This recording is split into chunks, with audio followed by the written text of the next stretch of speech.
Hello, my name is Ben Atkinson. I'm a technical trainer at Milton Cat. And in the next couple of videos, I'm going to expand upon the information that's already out there if you were to click into the video links that are available from the SIS2 screen.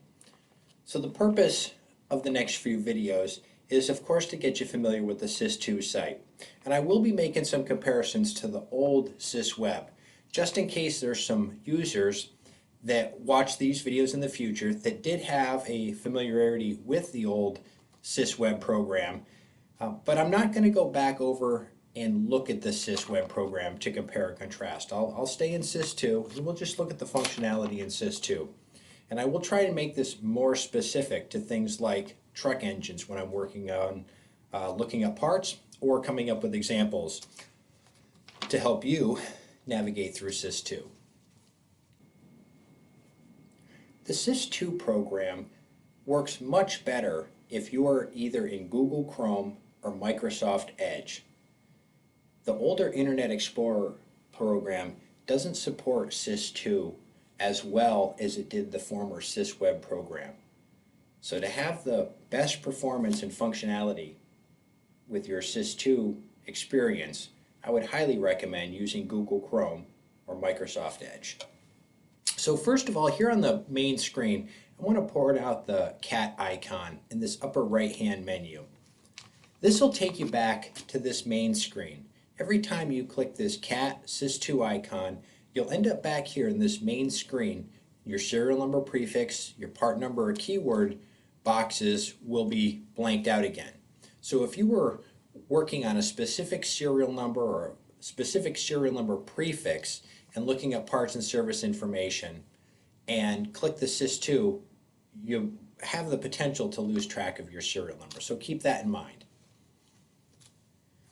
This next icon gives you the opportunity to change the language if something other than English is preferred for you. Next icon over will be the list of items that have changed in the last 7 days in the SIS2 site.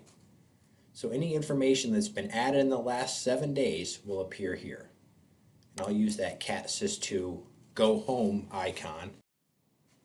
The next icon over will be this chain link symbol. So this chain link symbol is going to allow you to go over to view the area where we would find our flash files. So if you needed to update the software in a truck engine, this is the place you would go. So you'll use this particular serial number screen and you'll put in your specific serial number and find out if there's a newer version of the software. If so, you can save that file and use it over in ET's WinFlash program in order to update the software in that piece of equipment or truck engine. So that's what the link symbol is. The next one over is the shopping cart, and I'll save that for later in our discussion. All right, let's get started with trying to find some specific parts information. The way that the SIS2 is set up, it's trying to drive you to start looking up information based on a serial number prefix. So in something like a truck engine, a real common serial number prefix is 6NZ. So we could start out with that. And just by getting the 6 and the N in there, just 2 digits, is enough to prompt the SIS2 program to find us some top hits. So we can come down here and we can see C15 engine for trucks, 6NZ. So we can select that. We can also use our full serial number if we only want the parts that came shipped on a specific engine. Of course, there's quite a bit of variation out there when you go in and look at just the serial number prefix.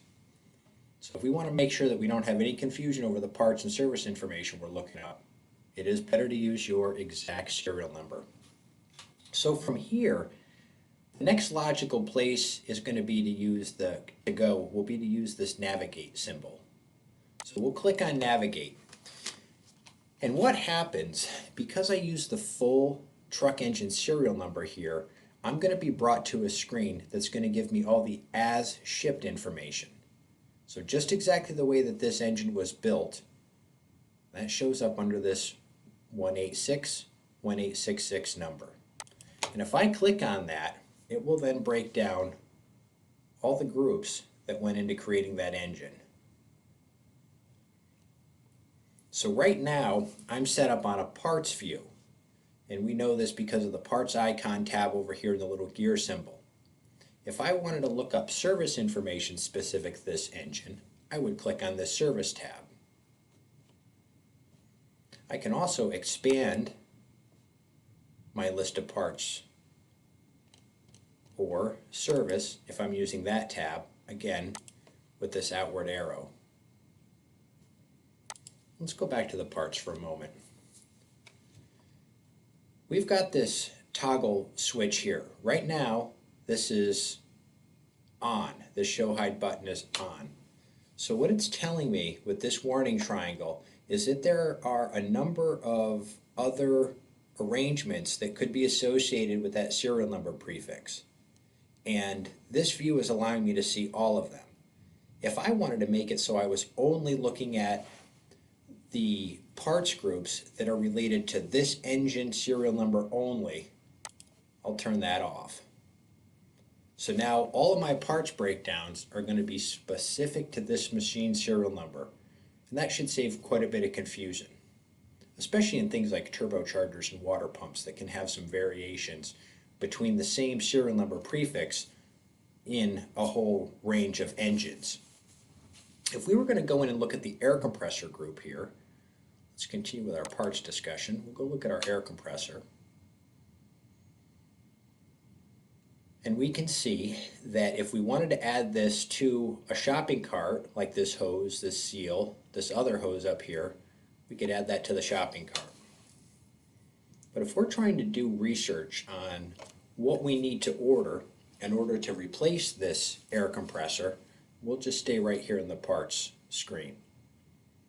You could also break down this image of the air compressor further by clicking on this blue hyperlinked part over here at number 4. So that's going to break down that air compressor further than what we're seeing in this view. And now, if you wanted individual parts that it took to work on that compressor, you could find them through this view. If there was additional information that had to do with any of the parts that are appearing on this page, we have an information eye that we can utilize. That's this information eye right here.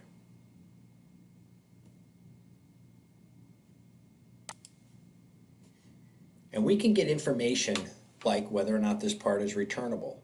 What are the previous versions of the part number? And in some cases, we might even get the weight of the part. Very handy information there under our information eye. Anybody that's familiar with the old SIS web, this is what we called NPR, Numerical Part Record. This information eye is just the latest version of it. If you were looking for service information, how do you disassemble and assemble this air compressor? How do you remove and install it from the engine? You were looking for that kind of specific service information related to this part. But we could go from this individual parts tab where we currently are over to service articles. And there we'll have the information about removing and installing the compressor, disassembling and assembling it. And there'll also be some special instruction information in here, systems operation, testing and adjusting, and any truck engine news articles where this particular part number showed up, we'd be able to find it there as well. For this kind of a parts view, if you needed to zoom in to look at this closer, we can use this icon at the top of the screen. If you wanted to look at the parts view separately from this view of the SIS2 screen, you could use this icon. Anywhere you have this icon with a piece of paper and the arrow in it, that's telling you that this will open in a separate tab. That allows you to look at the picture in greater detail. So let's see what happens if we were to go in through a search function. Instead of going under Navigate, like we did from the main screen using the navigate icon, which by the way, if you needed to switch machines or switch engine applications, you could do that right from here. Let's say you had a machine serial number prefix and you wanted to go find information on that, you can also use the navigate button, just like we did from the main menu. Okay, so starting back at the main menu, of course the serial number and prefix blocks are cleaned out. They're blanked out. The part number or keyword is also blanked out. So let's start again with our 6NZ as our prefix. It's telling us that's a truck engine. Instead of navigate, this time we're going to go search. We can use search even without a serial number prefix, but let's see what happens when we just use a prefix. So what happens by clicking that search button, you end up in what would be the equivalent of the SIS2 library, standing at the front door, asking the librarian how many places within that reference site 6NZ comes up.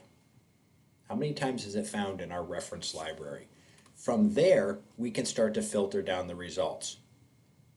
So SIS2 has 5,983 results for 6NZ, and their information types such as failure analysis, disassembly and assembly, parts identification information. And if you were looking for something specific like parts identification, you could just use the gear icon. We saw this earlier when we used our navigation screen. We used the same icon for the parts tab. So this is going to filter us down to just the 3,775 places that parts appear for the 6NZ serial number prefix. From here we can filter down even further. If we're looking for fuel system information, we can click the checkbox, hit apply. So now we're only going to have the 52 places where within SIS2 this 6NZ serial number prefix has information about the lines group fuel. This can be filtered down furthermore with the following SMCS groups, starting here from fuel injection pump, going all the way down to engine, electronic, and control systems. So instead of you needing to navigate through all this information, or 52 different results over 2 pages, you can filter this down even further if you're just looking for lines. Click the box, hit apply. Now you're down to just 2 results. And if you wanted a picture of what this particular group looked like, you could click the information icon and it'll show you a picture. If you wanted to look at everything that was on this page that had a picture, we could use this icon at the top of the page. That'll give us a thumbnail view for both of those groups. If there were 10 results here, we'd have 10 little thumbnail views.